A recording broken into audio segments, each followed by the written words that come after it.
Je suis une fan de la tomate. Peut-être que toi aussi t'es fan de la tomate. En tout cas, je l'adore moi en salade ou tu vois, grignoter à l'apéro, c'est super sympa. Je trouve que c'est hyper convivial. Et puis, on a beau dire en fait, celles du jardin ont un goût incomparable. Et si tu jardines, tu sais de quoi je parle. Le goût de cette tomate, elle est vraiment unique. Enfin, en tout cas, il est vraiment unique. Et le problème, c'est que nous ne sommes plus en été. On peut plus déjà être dans la convivialité avec nos amis. Donc ça, c'est le premier point. Le deuxième point, le soleil n'est plus de la partie et les pieds de tomates sont en moins bonne forme que cet été. Ça se ressent forcément sur les fruits. Ils ont quand même le goût, tu vois, ils ont quand même un goût, mais certaines tomates sont abîmées ou parfois même elles sont mangées par les ravageurs. J'en ai vu une l'autre fois, j'ai fait oh elle est magnifique ma tomate et je l'ai prise et il y avait un trou et voilà il y avait une ribambelle de petits insectes qui ont fait leur nid dedans, qui sont venus manger l'intérieur de ma tomate. Donc effectivement elle avait gardé cet aspect super joli, mais en fait à l'intérieur c'était fini. Donc pire encore, certains de tes pieds n'ont peut-être même pas donné une seule tomate rouge, ou en tout cas, si tant est que tu tentes des tomates rouges, mais bon, on peut avoir des tomates de différentes couleurs, mais toujours est-il une tomate à maturité. Donc peut-être même que avant, au mieux, elles vont pouvoir être oranges pour certaines de tes tomates. Elles ont quand même un goût assez amer, il faut bien se le dire. Et parfois peut-être que par dépit t'as récupéré ces tomates là, mais bon finalement tu te rends compte que t'arrives pas à les manger parce que elles restent à pourrir dans ta cuisine parce que tu t'es rendu compte qu'elles avaient plus le même goût. Et peut-être même que d'autres pieds sont en survie, tu vois, ils sont un petit peu en sursis même, je dirais. C'est-à-dire que à la prochaine pluie, comme celle par exemple que tu as subie ces dernières semaines, tu le sais, tu seras bon pour tout arracher en fait, la totalité de tes plants, parce que voilà, le mildiou est déjà bien installé pour certains pieds. Parfois même, les tomates sont vraiment mal en point. Bref, on voit l'été qui s'éloigne de plus en plus et nos tomates en subissent les conséquences. Alors comment retarder l'inévitable? Comment sauver ce qui peut nous rester de nos tomates? Alors la solution, moi je l'ai trouvée, c'est la solution OTC, observer, trier, cuisiner. Alors, c'est une méthode que j'ai mise au point parce que concrètement, je me suis dit, il faut trouver quelque chose, il faut trouver une solution parce qu'on perd énormément de quantité. En tout cas, moi c'est comme ça que j'ai réussi à sauver 20 kilos. Parce que finalement l'automne c'est une saison qu'on a un peu négligée et là en fait cette méthode elle va t'aider à y voir un petit peu plus clair. Alors OTC, on commence avec l'observation. O comme observation, si tu vois une tomate sur un pied se faire attaquer ou peut-être être mal en point, peut-être qu'il faut que tu te dises voilà, c'est le moment de récolter les autres. Si elles sont un peu moins belles, tant pis. Si elles sont un peu moins mûres, tant pis. Si elles sont un peu moins grosses, tant pis. Mais de se dire voilà, mes tomates sont en train de se faire manger massivement.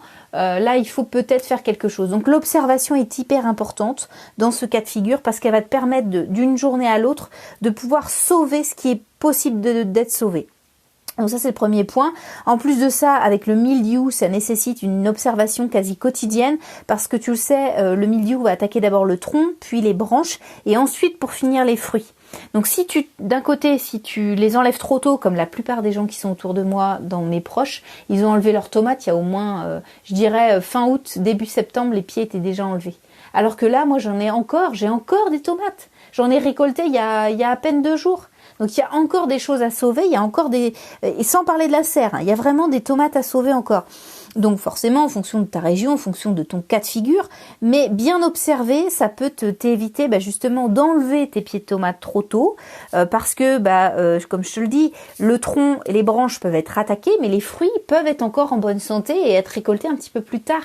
Et donc finalement en arrachant tout, on condamne, on jette à la poubelle une partie de notre production et ça c'est vraiment dommage.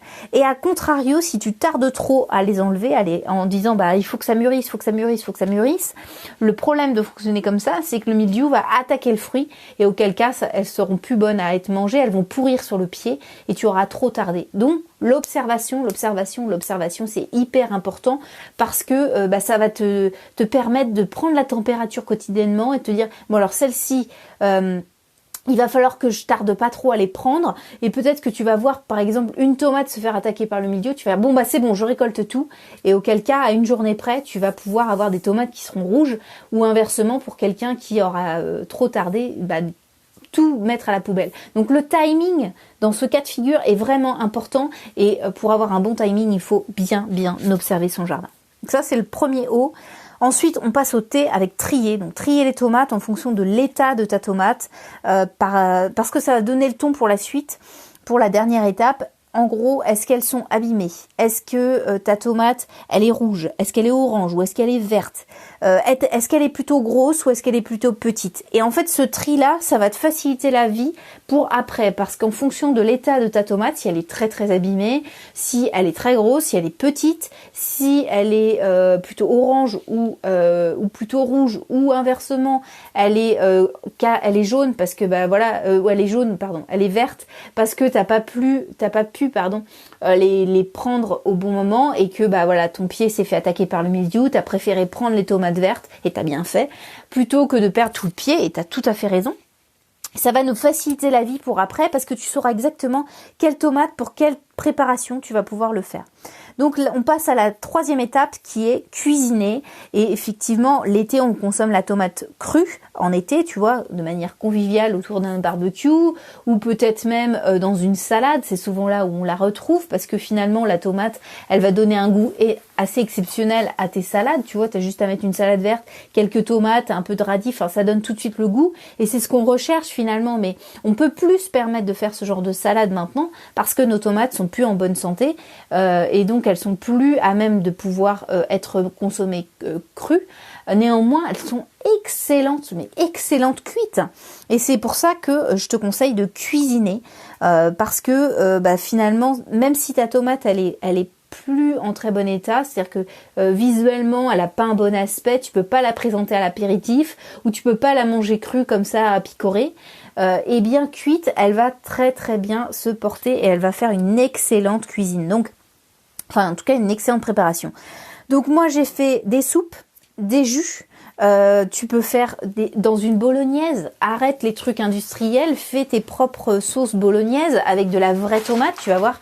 Moi j'ai remplacé tout ce qui était à base de tomates dans mes préparations par des tomates que j'ai trouvées dans mon jardin et je t'assure ça donne un goût exceptionnel aux préparations et les bolognaises ont jamais été aussi bonnes parce que c'est des vraies tomates qui viennent de ton jardin. Excuse-moi. Donc ça c'est le premier point. Ensuite, des tomates séchées, ça c'est si vraiment elles sont mal en point. Tu vois, moi j'ai été envahie par exemple de tomates cerises. Donc j'ai vraiment eu des tomates qui étaient pas, tu vois, qui étaient fendues par l'eau. Donc elles peuvent pas être picorées comme ça, comme on pouvait le faire à l'apéritif ou manger cru comme ça.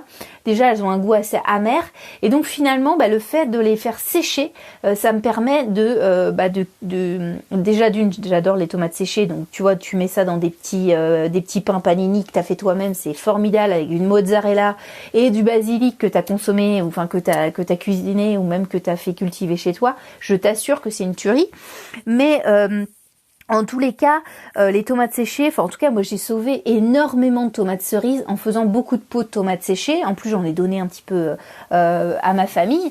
Néanmoins ça m'a permis de sauver énormément de mes tomates cerises parce que j'ai été envahie et à la limite à m'en écœurer, tu vois. Donc je serais contente au mois de janvier et février de retrouver mes tomates cerises, de retrouver mes tomates cerises en tomates séchées et de me dire que voilà c'est ma préparation, je sais ce qu'il y a dedans et en plus de ça m'a permis de sauver beaucoup de tomates qui seraient restées à pourrir dans mon jardin ou qui seraient parties à la poubelle ou dans le composteur. Donc c'est un peu dommage de gâcher tout ça.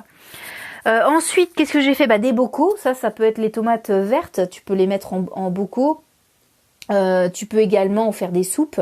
Moi j'essaye de mélanger un peu les couleurs dans les soupes ou les choses comme ça. Je t'assure que ça change vraiment.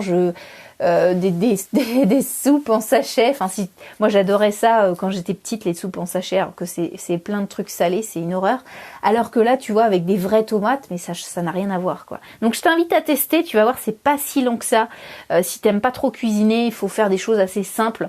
Là, tu vois, on démarre une nouvelle semaine, peut-être que tu peux te préparer ça pour dimanche prochain et te dire, voilà, je me récolte tout ça et puis je me fais peut-être 2 heures de cuisson et puis tu t'enchaînes les recettes, tu congèles tout et puis c'est réglé en fait. Et tu auras évité de gaspiller un maximum de ta production et tu seras content au mois de janvier-février de ressortir tes préparations et de te dire voilà, c'est bien, j'ai pu optimiser la totalité de ma récolte. Donc ça c'est hyper important. Et la dernière astuce, c'est éventuellement si tu as des tomates vertes, moi j'enlève, si bien sûr c'est pas attaqué par le mildiou, j'enlève une partie de la branche, c'est-à-dire que j'enlève pas la totalité de la branche, mais j'enlève la partie un petit peu au-dessus de ma tomate parce que ça va permettre de la faire mûrir un petit peu plus, et je mets tout ça dans du papier journal que je mets dans mon jardin, dans mon garage, pardon, et en gros je laisse ça une semaine, tu vois, à peu près 8 à 10 jours, et généralement tu peux être surpris de dire tiens ça a mûri. Donc si vraiment t'aimes pas les tomates vertes et que tu trouves ça dommage de les récolter, essaye d'enlever, si c'est possible pour toi, sans le mildiou, mais enlever la partie un peu branche de ton arbre pour récolter un maximum de nutriments qu'a pu récupérer l'arbre pour qu'il arrive dans le fruit. Ça va permettre de mûrir, et le papier journal va permettre de faire mûrir ta tomate. Donc tu pourras quand même consommer quelque chose de orange ou rouge, en tout cas si tu peux attendre 8 à 10 jours. Voilà, ça c'était le dernier conseil. En tout cas, essaye de mettre en application tout ça. C'est comme ça que j'ai réussi à sauver 20 kilos de tomates. C'est quand même énorme. C'est une production qui est assez colossale, et aussi commencer des réserves pour cet hiver, parce que finalement cet hiver on va pas consommer de tomates avant le mois d'août de l'année prochaine. Enfin peut-être au mois de juin si jamais tu arrives à avoir des tomates précoces. Donc ça fait quand même une sacrée longueur, tu vois, et moi j'ai pas du tout envie d'acheter des tomates en supermarché, qui plus est, vu la conjoncture actuelle, il a jamais été aussi important de conserver sa propre production, de ne rien perdre, et donc cette méthode peut t'aider justement à faire un pas vers ça, à essayer de ne rien jeter à la poubelle, et d'optimiser au maximum ta production pour te proposer un éventail assez intéressant de recettes, un éventail assez intéressant dans la partie gustative, parce que entre cuit au four, entre cuite à l'eau, etc., tu peux avoir en plus tu peux rajouter plein de choses, de l'ail avec tes tomates, tu vas voir. Enfin moi je fais une soupe avec un peu d'ail, un peu de tomates, mais c'est divin, franchement il y a pas d'ingrédients quoi, c'est de l'eau, des tomates et de l'ail. Tu mets un peu un bouillon si vraiment tu as peur que ça manque de goût, quelques feuilles de basilic, et on y est quoi. Donc vraiment c'est hyper simple, c'est un dimanche après-midi, si tu sais pas quoi faire, t'as regardé tout ce qu'il y avait à regarder sur Netflix, mais te prends pas la tête, prends-toi 2 heures, te dire voilà. En plus la majorité des recettes que je viens de te donner c'est de la cuisson, c'est pas de la préparation, donc en gros tu laisses les choses se faire, et tu pourras être surpris de retrouver toutes tes tomates au mois de janvier-février. Et tu vas voir, c'est hyper gratifiant de dire c'est moi qui les ai faites, c'est moi qui ai fait ces préparations là, et en plus j'ai rien perdu. Donc ça c'est super, parce que je déteste jeter les productions que je me suis cassé la tête à faire au printemps et à l'été, et de me dire que la majorité est partie à la poubelle ou dans mon composteur, ça fait un peu mal au cœur. Donc si toi aussi t'es dans ce cas de figure, écoute, n'hésite pas, prends-toi ce dimanche après-midi, on est confiné, il faut optimiser ce temps-là, et c'est l'idéal, c'est le moment de le faire. Voilà ce que j'avais à dire aujourd'hui. Passe une excellente semaine dans ton jardin, et moi je te retrouve demain pour un nouveau podcast. Si t'as aimé, n'hésite pas à liker, ça fait toujours plaisir. Allez, salut, à demain!